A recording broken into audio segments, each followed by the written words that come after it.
Ele tinha 12 anos quando a vida lhe virou as costas. Um menino da Baviera, com o rosto sujo de frio e o coração apertado, viu os pais desaparecerem cedo demais. Os negócios da família foram vendidos, e ele foi enviado para um internato que mais parecia um abrigo de sombras do que um lar. Ali, no pátio do Ernestinum Coburg, enquanto outros meninos corriam em torno de brincadeiras, ele segurava no bolso um relógio de bolso, uma pequena lembrança gravada do que fora perdido. Como alguém que cresceu sem família se torna responsável por um dos símbolos mais reconhecíveis do luxo e da precisão. Essa é a história de Hans Wilsdorf, nascido em 1881, e de como um menino sem família mudou, aos poucos, a maneira como o mundo mede o tempo. A imagem é simples e cruel. Abandono e uma necessidade imensa de provar algo, para si mesmo primeiro, para o mundo depois. Hans aprendeu línguas, devorou horas de leitura, cultivou disciplina e desenvolveu um gosto por precisão que parecia contrariar sua própria vida desordenada. Não era apenas um interesse técnico, era uma resposta à imprevisibilidade que o acompanhara desde cedo. Se ele não podia controlar as pessoas ao seu redor, ao menos desejava controlar o que marcava o tempo, o gesto humano mais íntimo, porque o tempo carrega tudo, memórias, perdas, decisões. E assim começou uma trajetória que misturaria ofício, visão comercial e audácia. Partiu para a Suíça, o coração da relojoaria, onde La Chaux-de-Fonds pulsava como um laboratório de invenções. Ali, entre máquinas e calibres, Hans aprendeu o ofício com os melhores. Trabalhou em oficinas, fez winding, checagem de precisão, entendeu o funcionamento profundo dos movimentos. Foi também em terras suíças que conheceu amigos que o puxaram para dentro do mundo dos relógios. Meninos que conheciam peças, tolerâncias e a obsessão pela exatidão. A prática do ofício lhe deu algo que a infância lhe negou, a convicção de que precisão é alcançável. Mas havia um empecilho cultural ainda maior do que o técnico, olhos desconfiados para relógios de pulso. No fim do século XIX e no começo do XX, relógios de bolso dominavam. Para muitos, o relógio de pulso era um brinquedo feminino, impreciso e frágil demais para o pulso de um cavalheiro. Ninguém acreditava que pudesse substituir o bolso. Hans via ali uma oportunidade e um desafio duplo: provar que o pulso poderia ser confiável e convencer o público a adotar essa nova prática. Era necessário, portanto, não só fabricar bem, mas contar uma nova história sobre o tempo. De volta a Londres, onde sua habilidade em idiomas e comércio fez florescer seu talento para vendas, Hans ampliou sua rede. Trabalhos em empresas relojoeiras ensinaram-lhe como negociar, como construir confiança entre revendedores e compradores. E foi lá que, com o apoio financeiro e a confiança de Alfred James Davis, um cunhado e parceiro, ele fundou em 1905 a Wilsdorf Davis. A pequena oficina já tinha em seu DNA duas ambições claras: fabricar relógios que fossem precisos e fazê-los desejáveis. Mas para chegar até a Rolex, ainda havia muitos passos. O primeiro obstáculo técnico era evidente: como garantir precisão no pulso, onde o relógio sofre choques, calor, umidade e rotação constantes.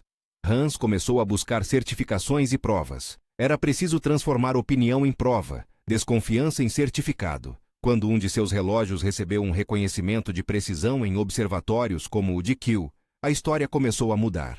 Em 1914, um cronômetro associado à sua marca teve um desempenho notável no observatório de Kew. Uma evidência concreta que Hans transformou em peça de comunicação. Se antes o relógio de pulso era considerado apenas um adereço, agora havia números e selos que podiam ser mostrados. Mas prova técnica nem sempre convence o público. Era preciso espetáculo, uma narrativa que atravessasse descrença e atingisse o imaginário. Hans entendeu que inovação e marketing precisavam andar juntos. Experimentou estratégias que hoje parecem óbvias, mas que na época beiravam o audacioso. Organizava exibições, colocava relógios dentro de aquários nas vitrines das joalherias, para demonstrar resistência à água. Associava sua marca a pilotos, exploradores e recordistas, apostando que a coragem de quem desafiava limites seria emprestada ao produto. E quando surgiu a oportunidade, Hans não hesitou em colocar tudo em jogo. Em 1926, nasceu o Oyster, uma caixa hermética, resistente à água e à poeira. Foi um avanço técnico que respondia a um problema real. Mas o que transformou o Oyster em mito foi a prova pública, um teste que combinava risco e narrativa. Em 1927, Mercedes Gleitz, uma nadadora britânica, atravessou o Canal da Mancha com um exemplar do Oyster no pulso. Hans aproveitou cada detalhe. Anúncios nos jornais, relatórios, imagens. A mensagem era direta e poderosa. Aqui estava um relógio que resistia ao mar, ao frio e ao tempo. A prova pública mudou a percepção do público porque mudou a linguagem usada para falar do produto. Não era uma afirmação vazia. Era um testemunho que podia ser verificado. Aos finais de cada parágrafo dessa trajetória, Hans parecia escutar a mesma pergunta. Por que insistir tanto no pulso? A resposta viria com a Primeira Guerra Mundial. Soldados, em trincheiras lamacentas e tarefas urgentes, descobriram que o uso do pulso era infinitamente mais prático do que tirar um relógio de bolso. O conflito acelerou a adoção. O pulso deixou de ser opção feminina e se tornou ferramenta de precisão para quem dependia de sincronização. A Rolex, como passou a ser conhecida, surfou nessa mudança cultural, porque havia dedicado anos a provar o que prometia. As conquistas técnicas não pararam no Oyster. Em 1931, a marca lançou o Oyster Perpetual, com movimento automático, uma sequência lógica entre inovação de caixa e inovação de mecanismo que reduzia a necessidade de dar corda manualmente. Cada avanço era anunciado com o mesmo cuidado, dados, provas e histórias que tornavam a tecnologia compreensível e desejável. Hans sabia que, no mercado do luxo, a reputação é construída com paciência, provas e símbolos. Por isso, além da engenharia, investiu em imagem. Criou um logotipo sucinto, trabalhou a presença nas vitrines, patrocinou expedições e registrou recordes. Associar a marca a homens e mulheres que buscavam fronteiras, pilotos, exploradores, atletas, era no fundo um atalho psicológico. Se eles confiam, eu confio também. Ainda assim, nada foi simples. A Primeira Guerra provocou tensões fiscais e logísticas. Em certo momento, a empresa sentiu a pressão das tarifas e das políticas econômicas de diferentes países. Hans tomou decisões estratégicas para preservar a qualidade e a reputação. Moveu parte da estrutura para a Suíça, em busca de estabilidade, mão de obra especializada e clima regulatório mais favorável. A mudança não foi meramente geográfica, foi uma escolha empresarial que unia identidade técnica e posicionamento de mercado. A cidade de Biel, e mais tarde Genebra, tornou-se parte dessa nova casa, onde o prestígio suíço consolidou a percepção internacional da marca. Enquanto a empresa crescia, Hans enfrentava perdas pessoais que moldariam suas escolhas futuras. A morte de sua esposa, Florence, deixou-o profundamente abalado. Essa dor pessoal acabou por conectar-se a uma decisão pública de enorme alcance: a criação de uma fundação que garantisse que a empresa não fosse simplesmente um ativo para trocas de mercado. Em 1944, Hans tomou uma atitude que muitos consideraram atípica para um industrial de sucesso: transferiu a propriedade da empresa para a Wilsdorf Foundation. A motivação? Preservar a independência da empresa, proteger sua missão e assegurar que parte dos lucros fosse destinada a propósitos filantrópicos. Essa estrutura corporativa distinta significou que a marca não estaria sujeita às pressões habituais de acionistas em busca de ganhos imediatos, mas poderia seguir um caminho mais longo, focado em legado. Pequenos gestos de marketing continuaram a fortalecer a lenda. Exibições com aquários, anúncios detalhados sobre resultados em observatórios, apoio a recordes de velocidade com figuras como Malcolm Campbell. Tudo contribuía para a ideia de que os relógios não eram apenas objetos de prestígio, mas instrumentos feitos para os limites do humano. A Rolex, então, deixou de ser apenas um nome. Transformou-se em promessa. E essa promessa, ancorada em provas e em um padrão de qualidade cada vez mais rígido, transformou o setor inteiro. Marcas concorrentes foram forçadas a melhorar padrões, clientes passaram a exigir selos de precisão. O pulso substituiu o bolso mais rápido do que muitos imaginavam.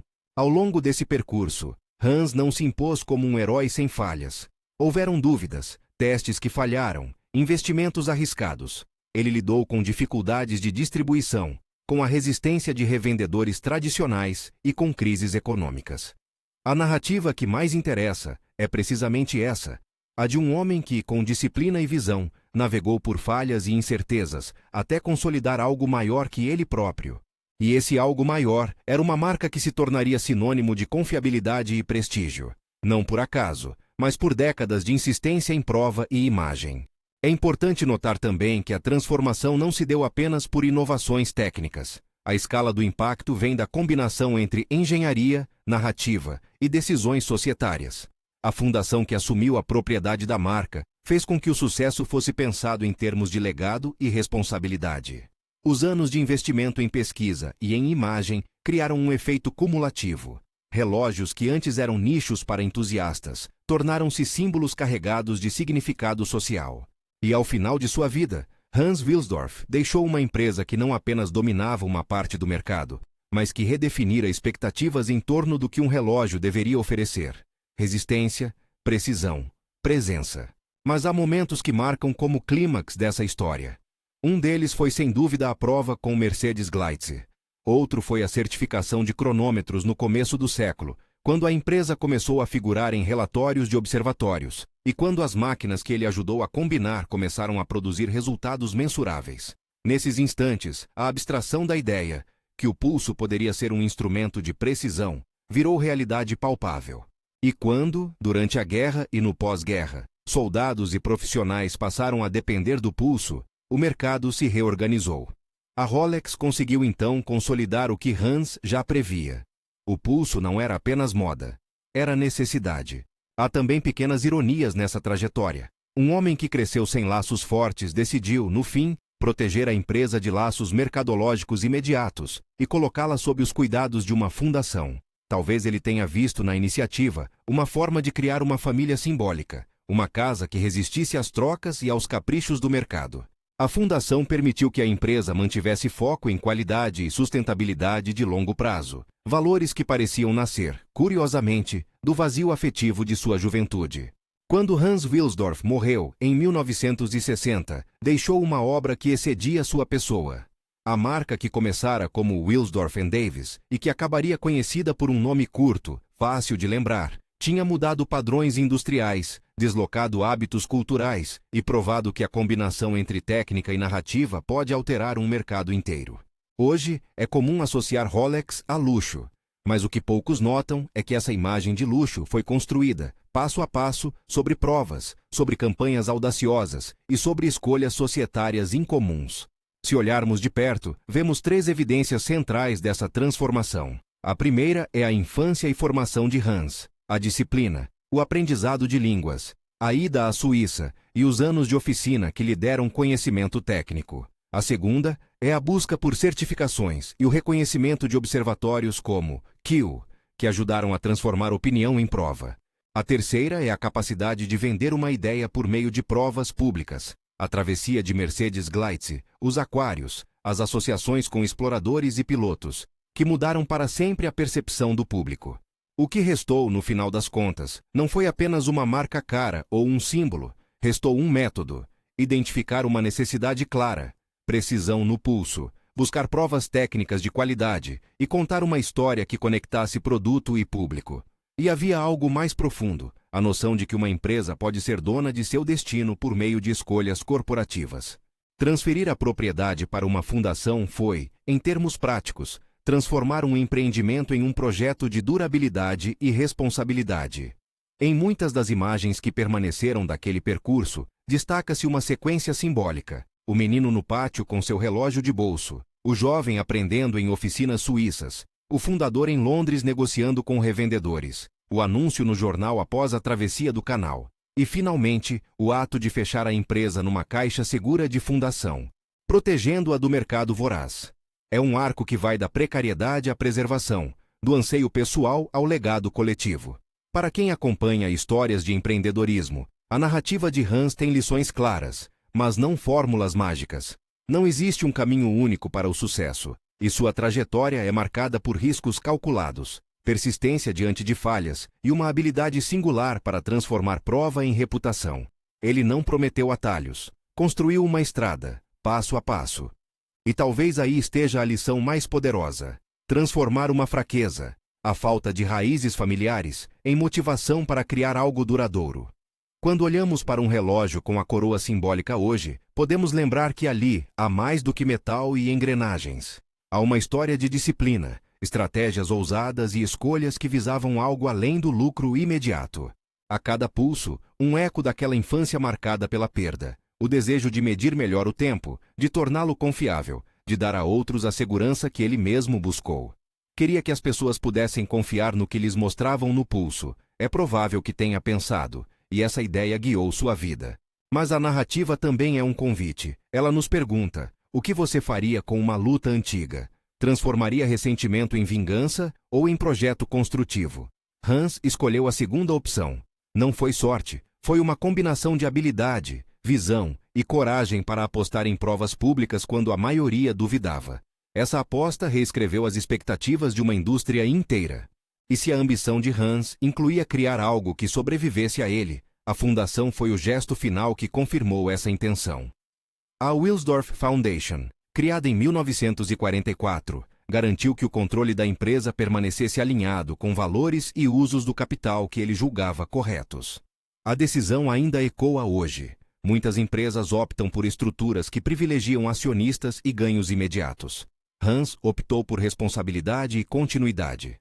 Ao fechar essa história, é bom lembrar que a mudança que ele promoveu não aconteceu de uma hora para outra. Foram anos de pequenos acertos, de publicidade cuidadosa, de testes técnicos e de coragem para associar a marca a nomes e momentos públicos. O resultado, no entanto, foi transformador.